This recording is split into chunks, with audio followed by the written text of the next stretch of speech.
Hey, what is going on, everybody? How are you all doing today? I hope you all are having a wonderful and fantastic day today, and if not, hopefully you all will have a better tomorrow.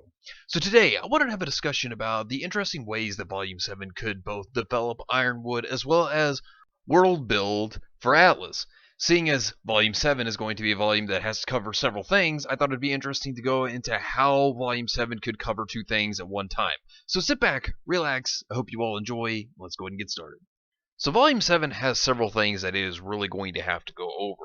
Some things that they're going to have to really, I guess, bundle up into maybe one thing to kind of cover it. For example, Weiss and her family, that's one big thing. Faunus discrimination and the Shanitas Company will be another. And then when it comes to Ironwood, him and Atlas could be another big thing that they could really try to work on here together, because seeing how it is, they're really going to have to probably bundle some things together, but also put a good amount of time and effort into writing all of this out. If anything, Volume 7 may need to actually just be a longer volume than usual, considering all the build-up to Atlas.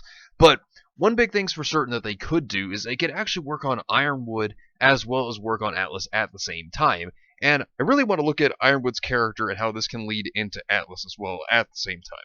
So let's start with James Ironwood. So General Ironwood himself, he is the leader of the Elysian military.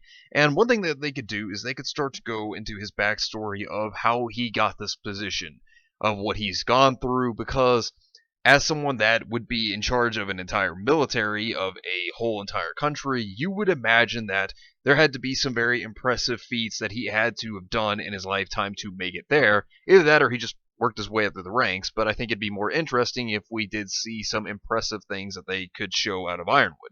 And one thing I think they could also work on is why Ironwood seems so reserved on himself. Now, what I mean by this is one thing about Ironwood's character is he seems to really trust himself more than he trusts anyone else. It seems that his ideas are the way he believes he should go. It's not that he shuts out other characters, but it's rather the fact that he thinks that he is right over other characters' opinions. As if Ironwood himself actually has trust issues. And one thing that they could do that would be interesting to see out of Ironwood is see his past, see what may have happened as to why he feels that he should trust himself over other people, and kind of feel like he is always the one that's right in the situations. I mean, maybe Ironwood, whenever he was fighting for the Elysian military at one point in time, maybe he had a close friend. And maybe that close friend led him to some severe damage, maybe some trauma, and maybe could have even betrayed him to the point to where maybe that's the reason why half of his body is mechanical.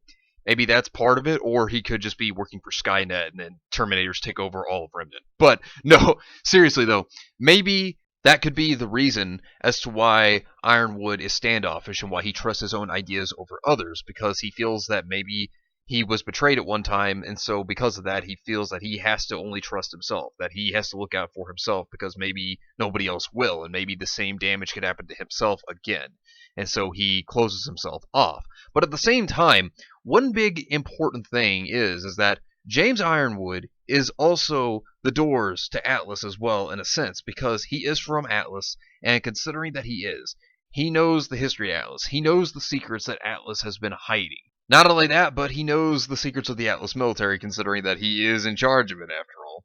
So the big important thing here is when looking at it, the Atlas military has hidden things. For example, Penny. She was actually a android that had aura. That was just supposed to be disguised as an ordinary girl, that whenever things may go wrong, she could be used for their military in secret to be kind of like a super soldier to be able to take on any problems, like Grimm, for example, if they were to attack Atlas. And seeing how futuristic Atlas is with this technology as well, because it seems to be more advanced from the other areas like Vale and Mistral that we've seen thus far.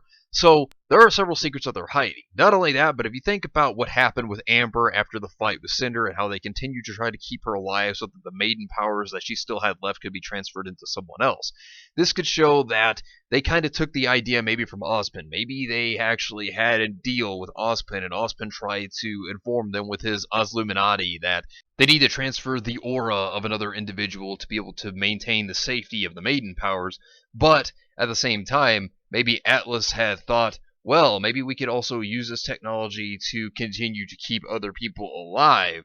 maybe there could have been some dark secrets with the idea of this technology, considering that they had never used it before in Volume 3, or at least as Ozpin stated, and they weren't really sure of what the after effects would be if Amber's aura had transferred into Pyrrha. But thinking about it, this could be a way that the Atlas military or Atlas themselves could try to find a way to continue to have other people live through others, kind of in the sense like how Ozpin continues to reincarnate.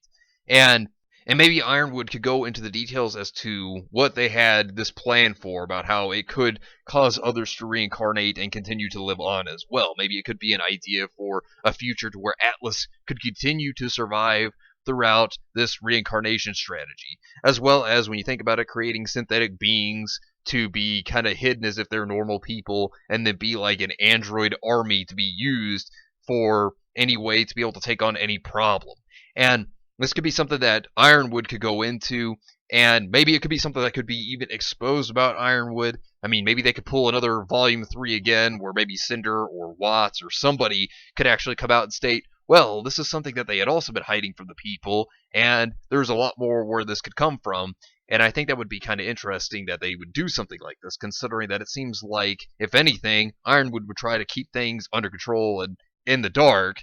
And maybe Ironwood could even tell Team RWBY and that whole entire group about these kind of things that Atlas had planned, or maybe even Ozpin had planned with Ironwood, considering that they did have the whole idea of the aura transfer machine. So, maybe there's more to this that Ironwood could even expose himself.